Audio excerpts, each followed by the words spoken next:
where everything for me in philosophy starts, here. So, and when you come to a parental home, you know you'll be loved no matter what. So you give works in progress. You try to do something that you haven't done before at all. So this is a sign of my love and lack of inhibitions for coming to OSC to give you truly a work in progress. But I do have an erstwhile and safe co-author, Dr. Sam Wren-Lewis, also a philosopher, but also a charity worker, and we've been thinking about a very important topic that philosophers just don't write on. At least it's very, very hard to find it. So I'm just going to put it on the agenda. I'm going to try and make some progress about what it would be like to build a theory of mental health. So come along with me. So here is where we're starting. It's hard not to hear about mental health nowadays because there are trends across, on both sides of the Atlantic, across the world. There's the movement for parity of esteem, what's known as parity of esteem between physical and mental health. There's an enormous number of initiatives in workplace and in schools, anti-stigma campaigns, yoga classes, wellness initiatives, all the stuff that is clearly motivated by a conception of mental health.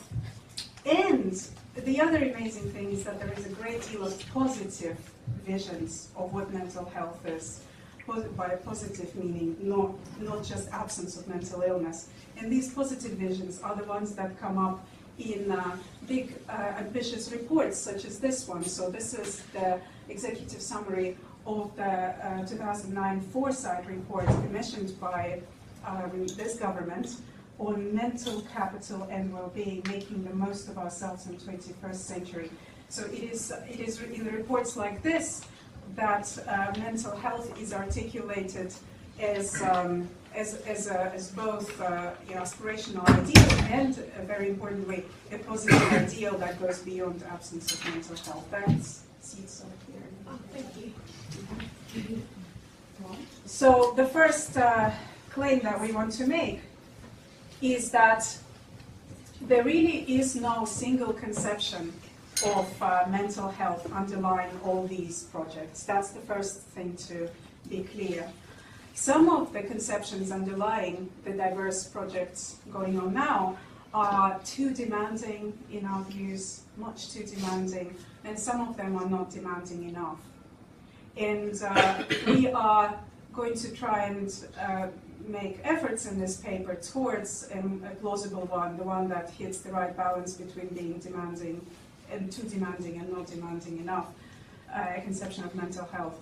It doesn't mean that we believe that there is only one plausible conception of mental health. It doesn't mean that there is no room for kind of contextualism and pluralism about it. But I find, and this is a law in philosophy, I find that when academic discussions about X have gone on long enough, pluralism about X becomes more and more plausible. And we're not there yet, right? We're not there yet. So this is such a green topic. This is still time to try and formulate views that are the one theory. Try at least attempt. So what is this one conception that we think is defensible? Well, so the first debate you start with, whenever you talk about definitions of health, you start with the question of whether you're going to endorse naturalism or normativism. So naturalists believe that health can be defined in a value-free way, normativists disagree. So we're going to say that definitions of mental health that are naturalists are very, very plausible. That's the first claim. The second claim, completely orthogonal to the naturalist normativist question, is whether the definition has to be in terms of absence of illness or in terms of some positive outcome. So we're going to try and argue for a positive definition rather than just a negative one, just the absence. But what are you going to put in that positive place? What's the positive bit? There's a great temptation and there is a great deal of rhetoric that puts in well-being into this positive spot of mental health. And we think that's really wrong. We think that's it's wrong to define mental health in terms of well-being. And however, it doesn't mean that well-being has nothing to do with mental health. So we'd like to rehearse the possibility of defining mental health in terms of preconditions for well-being rather than well-being proper. And of course, we are also deeply aware that any definition of well-being, of mental health, is going to have a great deal of implications about what's acceptable and what's not in the political sphere. And I'll conclude about what it would mean to make a definition of mental health also politically legitimate as well as correct along those other dimensions. So that's what we'll be doing today. So let me start with these 4 coexisting definitions that I infer from reading the literature. So the first one, the most common, and it's very rarely voiced and it's very rarely defended, but I think it's the one that's actually most common, is mental health is just the absence of diagnosable mental disorders, where mental disorders are defined relative to the DSM-4, the Diagnostic Statistical Manual of Mental Disorders used in the Americas in general, North and South, or ICD, International Classification of Disease. That's the classification of disease used by the NHS and a lot of European countries as well. So whatever are the psychiatric disorders as defined by these standard classifications, the absence of those, that's what mental health is. That's the negative definition. So as I say, it's rarely voiced. There are a few people who actually come through and say, I believe mental health is just the absence of disorders. But I think a lot of the time in the public sphere, when we hear about mental health initiatives, they really are initiatives about helping people deal with mental health disorders. So the negative definition is actually very powerful and very often enough, that's all you need. But that's very much not the definition according to big, ambitious public reports, such as the World Health Organization's, WHO's, or that Foresight report that I've just told you about. I'll tell you about Marie Yahuda's definition in a minute. So that's the definition of mental health as a complete state of well-being. I'll give you a sense of it in just a minute.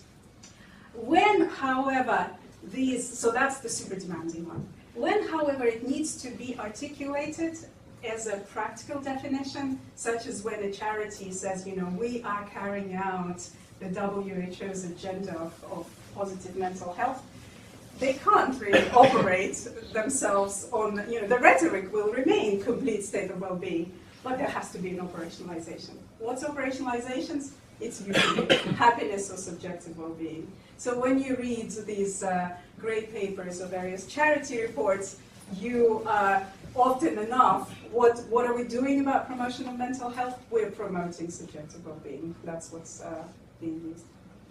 So, and finally, I think there is a fourth and the most promising notion of mental health that you detect if you look at social sciences.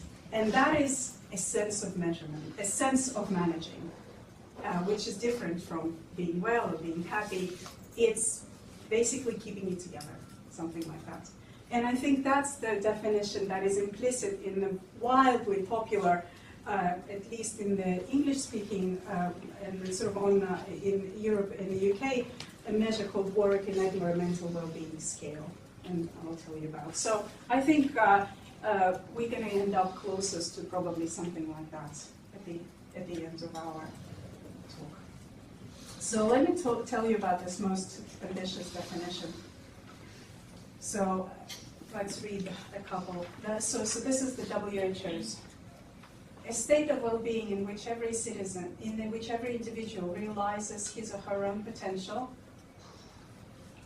let that sink in, can cope with the normal stresses of life,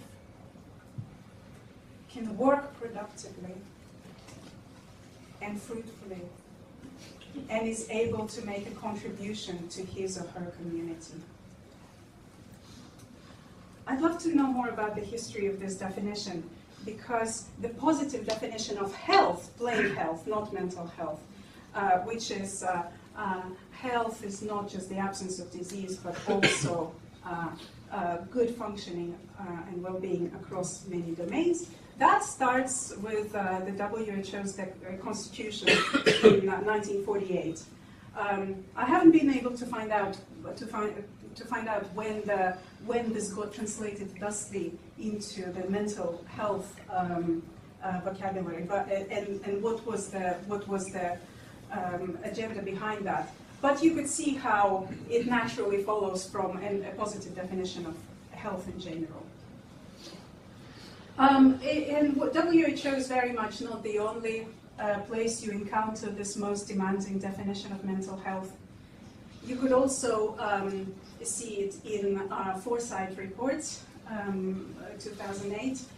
So here are two quotes from it. The totality of an individual's cognitive and emotional resources, a dynamic state in which the individual is able to develop their potential, again, work productively, build positive relationships, contribute to their communities.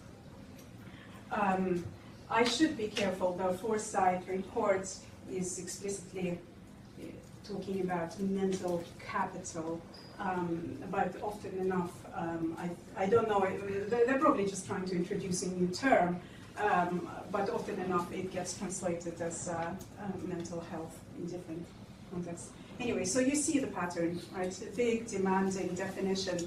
A definition that's not just that doesn't just include some positive elements, but is all positive and the most demanding things into the positive bit are stuck in. So this is not just a subjective definition of well-being, this is kind of Aristotle on acid, right? Aristotle full-on, well, I don't know about work productively, Aristotle, but you see that here. There is a flourishing conception here. It's not just about feeling like you're doing, it's actually doing it. Okay, well, what's wrong with it? Nothing much other than who doesn't realize their full potential, who doesn't work productively and fruitfully, I might add, who doesn't contribute to their community, and that's most of us. And it is, you might say, well, but it's a good thing for a definition to be aspirational. It is a good thing for a definition to attempt something really large and to try and set an ideal towards which we will work. But ideals are not always aspirational. Ideals are sometimes oppressive, and that's just the thing about ideals. They work both ways, and there really clearly are oppressive dangers here, I would think, in the definition that explicitly invokes productive work and contribution to community and a resistance to the normal stresses of life, right? And of course, it depends a great deal on a community whether what counts as a normal stress of life.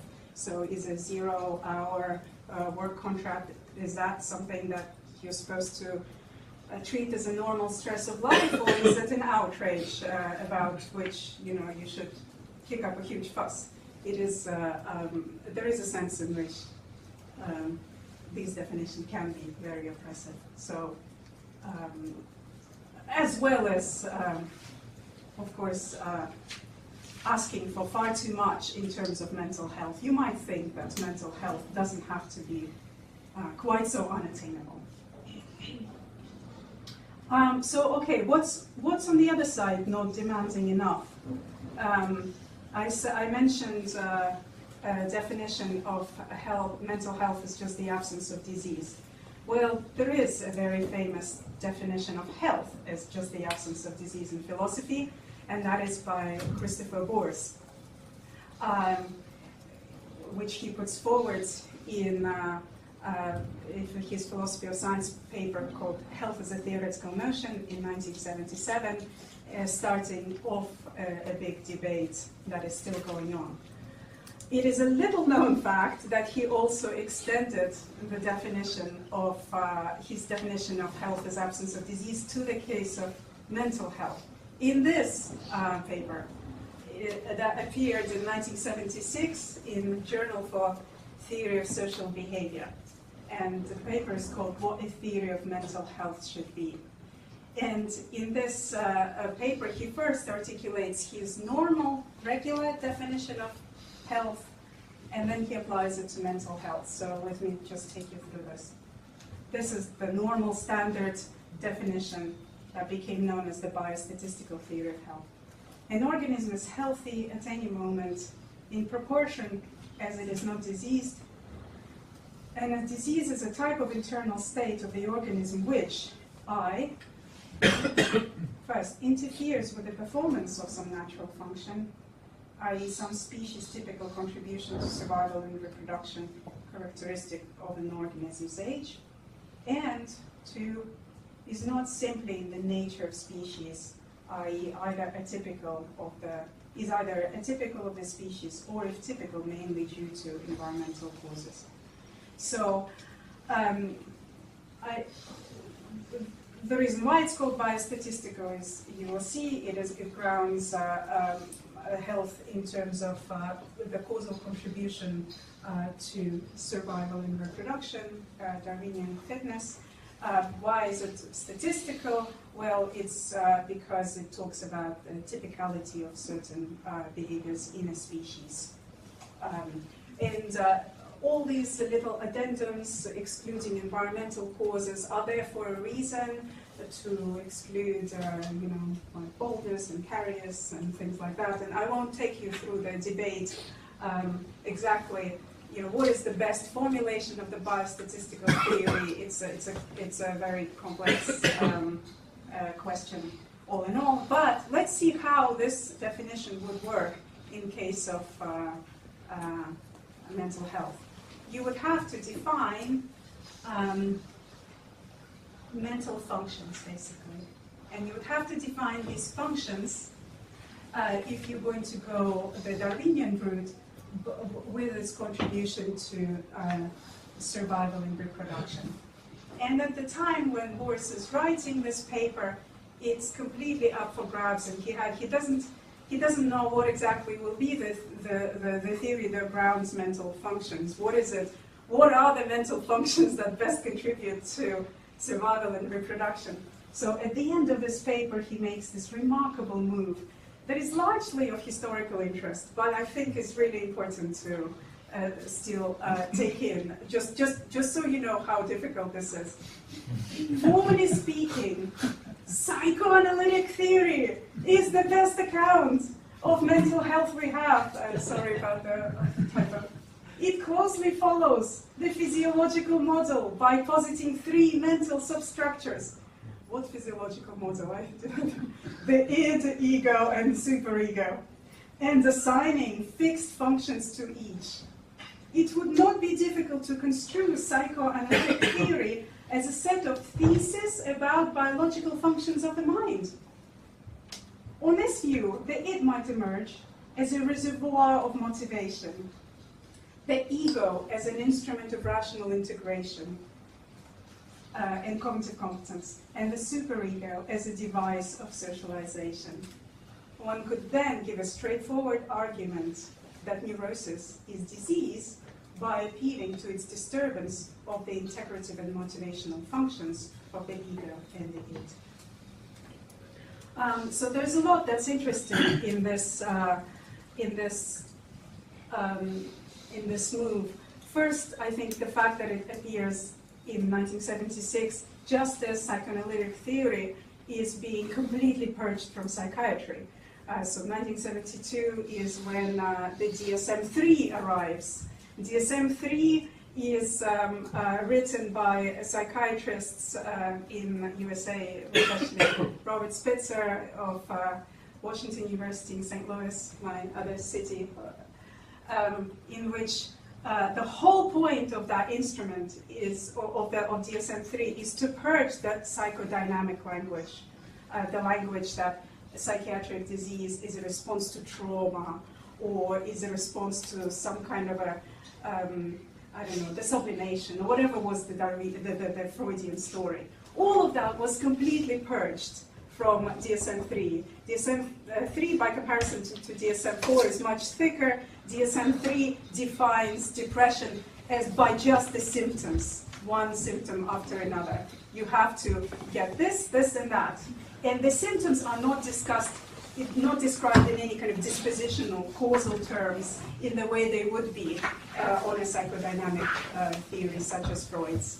So the fact that Boorse does what he does in 1976, when just as psychoanalysis is probably sort of reaching its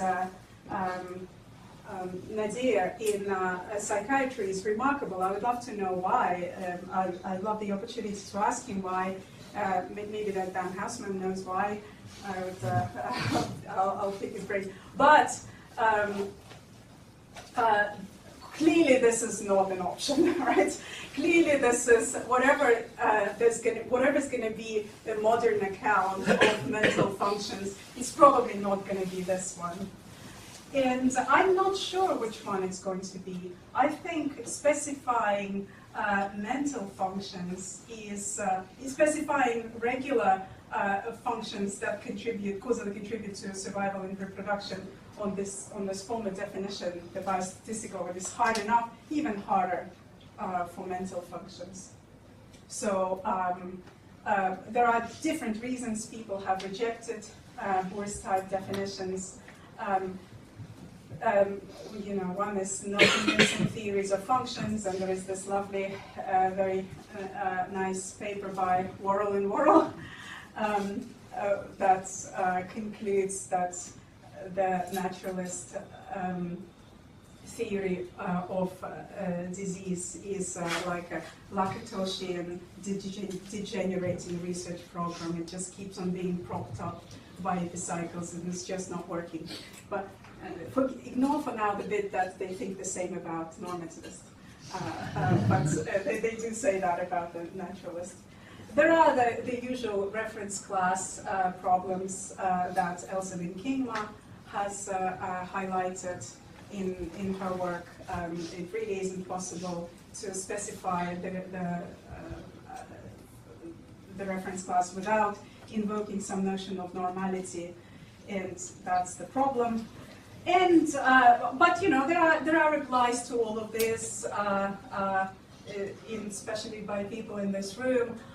But I think mostly there is this normal move made by proponents of biostatistical theories that a theory of disease is not necessarily a theory of illness. Whether a disease needs to be treated is a further question. It's a political question, and it's a question that's why health is just a theoretical notion, not a political notion in biostatistical theory. But I don't see any reason to keep the notion of mental health purely theoretical. It's not really clear what that would serve.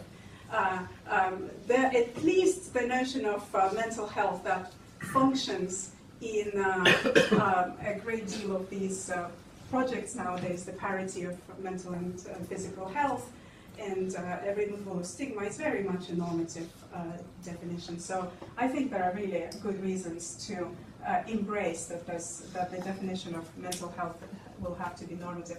Then it's a big question of, in terms of which norms it should be set, and I'll get to that, but I am hereby dispatching the naturalist notion.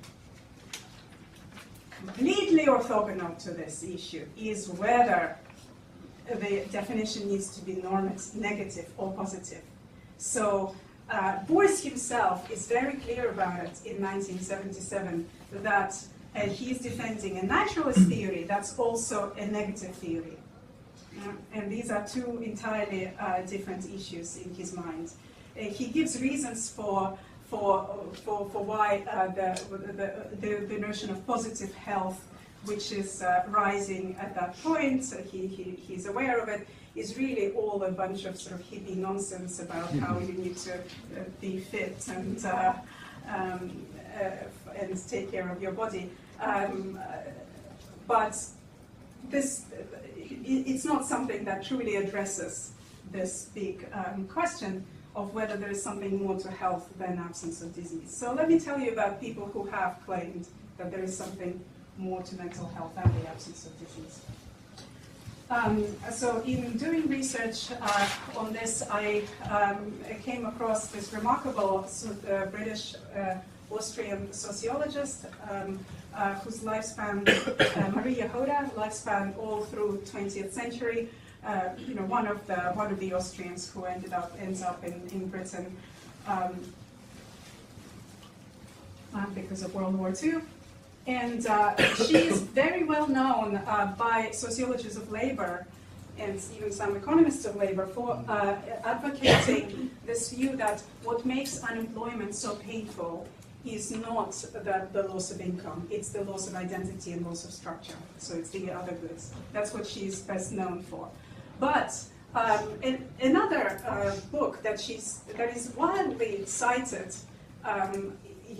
from 1958 when it gets published, by lots and lots of people, except of course philosophers, they don't work on this stuff, is this Current Concepts of Positive Mental Health, in which she tries to put together a theory of positive mental health and give a reason why it has to be a positive one. There are two arguments, as far as I can tell, that she gives for positive mental health. The first one is that definitions of mental illness are not authoritative. So why would you then ground a theory of mental health in terms of mental illness? And why is it not authoritative? It's because it's based on a notion of normality, which is a notion that is greatly political and relative to community standards, and in 20th century gets defined to be, it gets defined in capitalist terms, right? Being a good cognitive machine, so to speak, or failing to be a good cognitive machine. That's the first argument she gives. In favor. Why it has to be positive? Because the definitions of mental health are, mental illness are so objectionable and so lack any kind of authority. It's a dangerous reason, I think, to give, because you could ask the very same of definitions of mental illness. Well, they themselves might not be particularly authoritative either. They themselves might be instruments of capitalist control or whatever it is that you're worried about. But she clearly believes that it's possible to articulate a notion of positive mental health that will be less controversial, at least, and more compelling than the one of mental illness. But it's the other reason that she gives that I find more fascinating, and it's amazing that she articulates it so early on, which is that mental health is not the other end of the health disease continuum. So you would only define mental health in terms of lack of mental illness if you thought there's just one line there, right? And the mental illness is on one end and mental health is on another. But what if mental health was another dimension completely? If you think that, then you would have reasons to reject a negative definition of mental health. So she believed that. She believed that they are two different continua, such that you could be faring well on the positive dimension of you could have high mental health as well as high mental illness, or some other combination.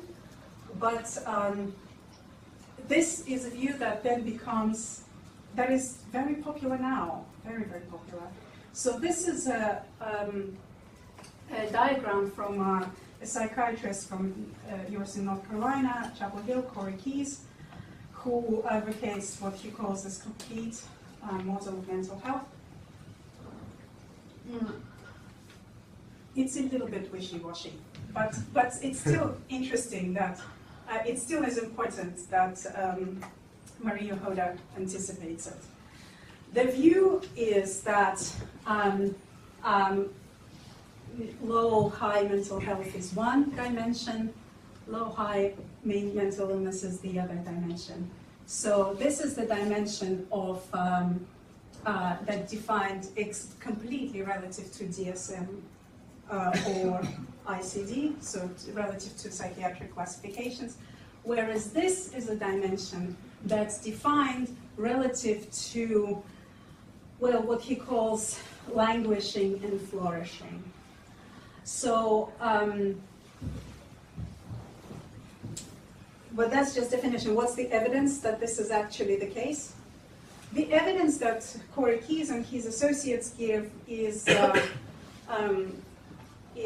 great deal of psychometric research that people can report very high levels of functioning and very healthy ways of organizing their lives, even though they have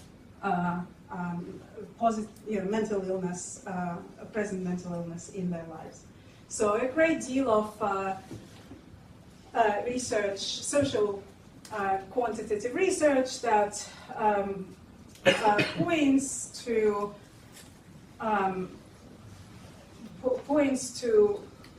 in this direction that it is possible to define a positive dimension that is kind of orthogonal to the negative one. I'm not completely happy with the evidence that's being marshaled in support of this dual continuum model, and is, you know, the other stuff I've written on dissects very much the conditions for operationalization and measurement of those positive states. But nevertheless, I think we should give credit to Maria Hoda and nowadays to people for at least trying to line up evidence for why you would have, it is compatible to have a certain degree of mental health as in going along with mental illness. Okay? So this is the best reasons I can line up for positive sense of mental health, positive definition of mental health. Where do I go now? So where we are now is, so we decided we're going to go the normativist route, we decided we're going to do the positive route, but now we need to figure out what are the not too demanding options. Because we rejected the crazy WHO sort of big definition. You know? Mental health as good adjustment is one possibility. I know of mental health as subjective well-being is the other one I've already mentioned, and perhaps there is a third option. So let's go through these other two possibilities, whether they are at all plausible. So good adjustment is a venerable old notion in history of 20th century psychiatry.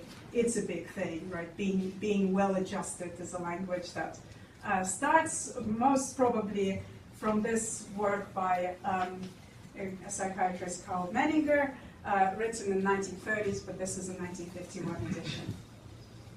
Let us define mental health as the adjustment of human beings to the world, and each other, to the world and each other, sorry, with a maximum of effectiveness and happiness. not just efficiency or just contentment, or the grace of obeying the rules of the game cheerfully. It is the ability to maintain an even temper, an alert intelligence, socially considerate behavior, and a happy disposition. This, I think, is a healthy mind. There are quite a few ideas packed in here, but I'm focusing on the adjustment as the main notion. Well, you probably see where the problem will be, right? Okay, so it's not quite as demanding as the WHO definition, but it requires an adjustment to the world, whatever it is, right? And that's what's so problematic, right? What is it that, so get some Adorno inside your hearts and imagine you are Adorno and think about why you should want to be adjusted to the world that's fundamentally unjust and fundamentally false and keeps on trying to manipulate you. Right? Why would you do this to yourself? And why would you define mental health in this way? So that's there's a difficult long history to this notion, but to the extent that it is a notion that is defined very explicitly relative to social conditions, it's a bad one. What about happiness, subjective well-being? So mental health as subjective well-being is a view, I think, that is implicit in a big product of LSE, which is increasing access to psychological therapy, a program that Richard Laird and his associates have pioneered for the NHS. It aims to make cognitive behavioral theory, cognitive behavioral therapy widely available. It spurred a very quick breakneck training of a lot of coaches who can teach people cognitive behavioral therapy to reduce their misery. It's a very controversial program precisely because psychiatrists found the training of these cognitive behavioral therapists so lax and so so poor by comparisons to the more the harder, the higher, and the wonderful standards of contemporary psychiatry.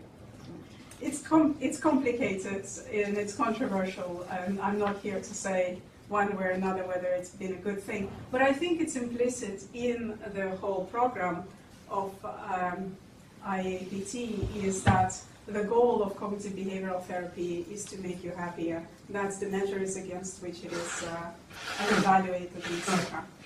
And I think it's precisely this this view that is often embraced by charities. So this is an example from promotion of mental health in Wales initiative. So you see what they're doing here. 5 Ways to Wellbeing, commissioned by Boorse-type project to summarize the evidence from the Mental Capital and Wellbeing project in 5 key messages. And the 5 key messages are connect, means with other people, be active, take notice, that's mindfulness business, keep learning, and give, so charity. So all of these 5 key messages, all of them are supposedly supported by a wealth of scientific evidence about who is the happiest, right? So here, these are supposed to be good things to do for you to make you happy, and they are being sold as conceptions of mental health, right? So this is the sense in which this is a live possibility, I think. A good example of conflation of mental health and happiness is initiatives like this, right? Not everybody's happy. So 2013 report by the Chief Medical Officer for England, Dame Sally Davis, comes out on a war path for the whole industry of well-being. A very, very impressive report, and overstated in my views, but really interesting. She says, after reviewing the evidence, I conclude that well-being does not have a sufficiently robust evidence base commensurate with the level of attention and funding it currently receives in public mental health at national and local government levels. Well-being as a field within mental health has not evidenced an acceptable definition or set of metrics, and it is unclear how concepts and measures that do exist relate to populations with mental illness. So her objection to the to well-being-based interventions for mental health is basically that there is no good evidence for it. There's just a lot of enthusiasm and a lot of attempts to sell it. And she's trying to put a stop on it. It's like, no, we've got. It's plenty good enough to help people deal with mental illness. You don't also have to get them to be happy. And so she thinks there's no evidence whatsoever for this. But that's not the reason why I, as a philosopher, would reject conception of mental health in terms of subjective well-being.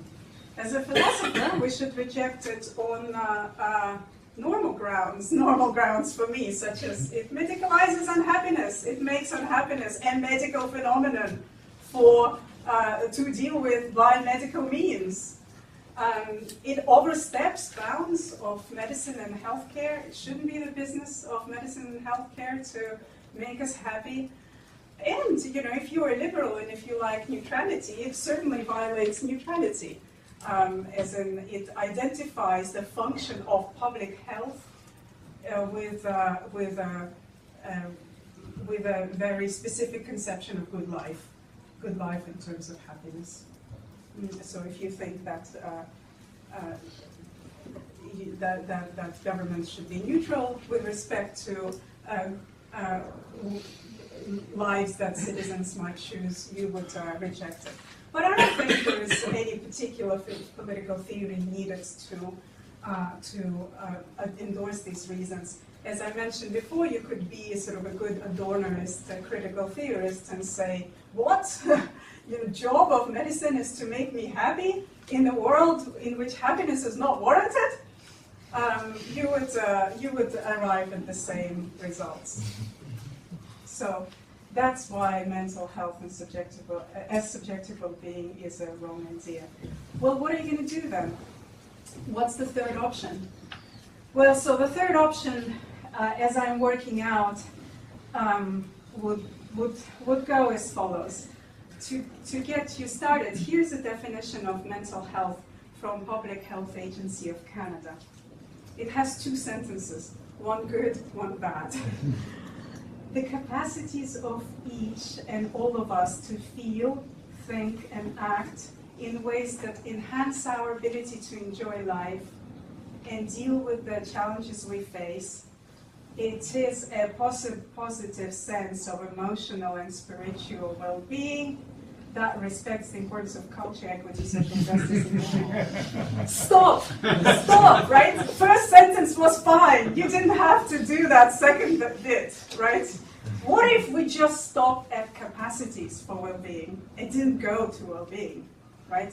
In this case, mental health would be the psychological preconditions, the psychic powers that you have,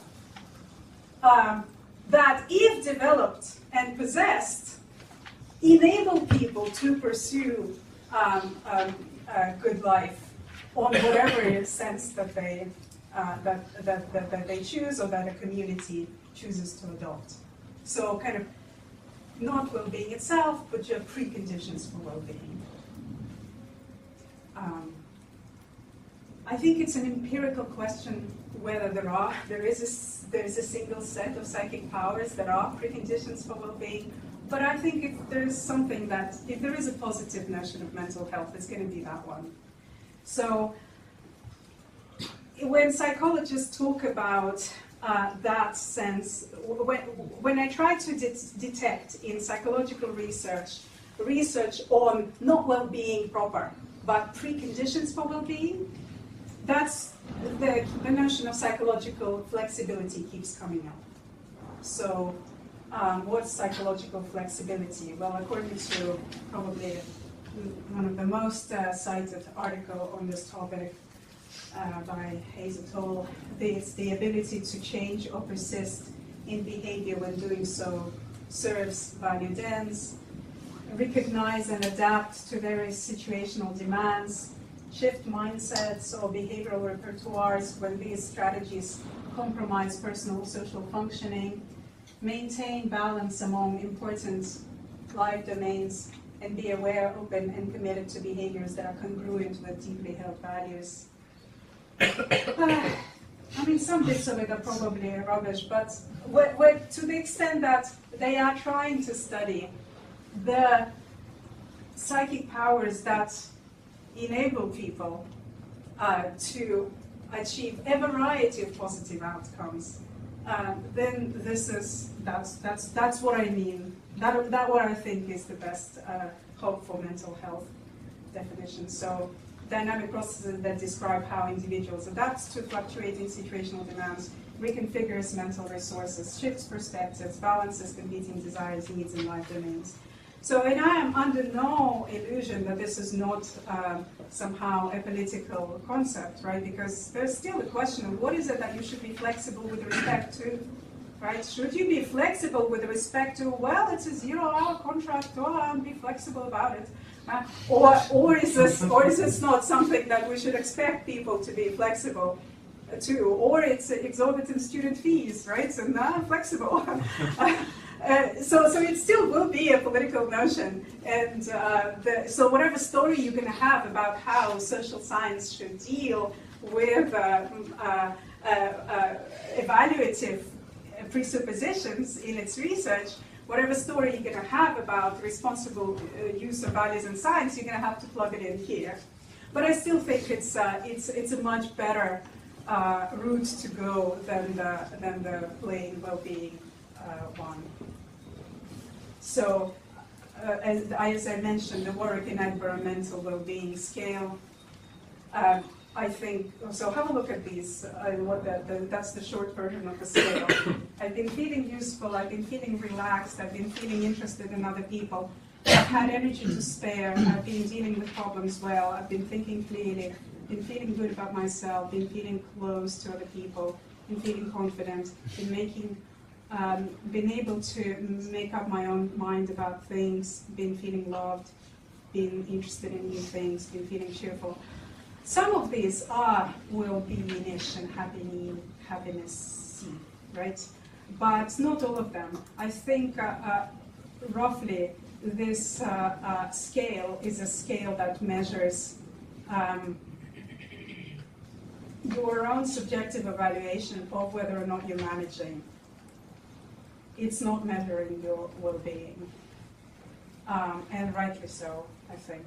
If it is a scale that is closest enough to a defensible positive conception of mental health, it's going to be something like that.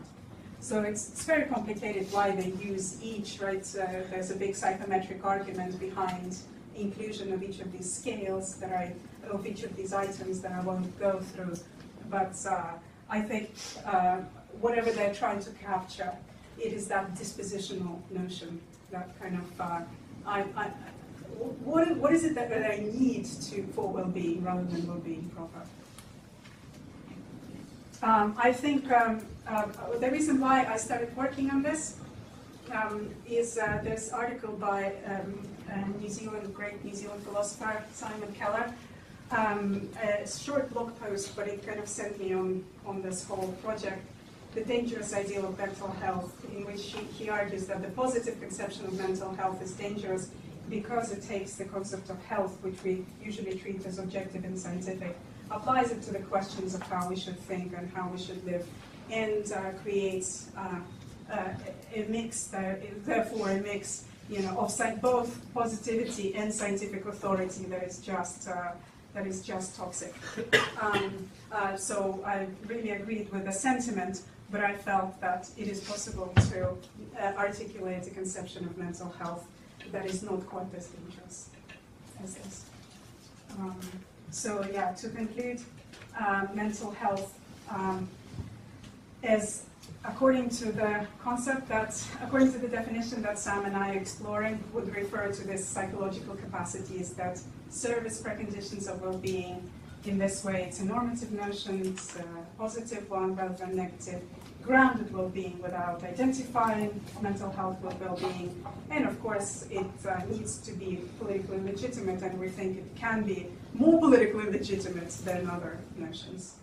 So, and to conclude, here are some open questions that are that is something that's later on, right? So that's something that I could start talking about once we have settled definitions. What interventions support mental health? That's a whole other issue, right? Whether these interventions should be individual, social, pharma versus talk, that's a whole other ballgame, as they say. How it should be measured is also something that we didn't talk about, because it's compatible with our definition of well-being, of mental health, that it would be measured by, well, whatever, right? Measures can be indirect. They don't have to be to measure that thing. And the other really, really big issue that is a whole other ballgame and a whole other question that is not addressed by a good definition is whether the very talk of mental health sometimes should be resisted. So mental health, the striking radical example, of course, in the United States, so only comes up as when you so that you don't have to talk about gun control. Mental health, perhaps in the UK, slightly less striking example is, well, we have to deal with students' mental health rather than dealing with high fees that they're paying, right? So the mental health often serves as a convenient agenda to psychologize big social political issues. So on those grounds, you might reject this agenda, whatever definition of mental health it comes up with. So thank you. That's where I am.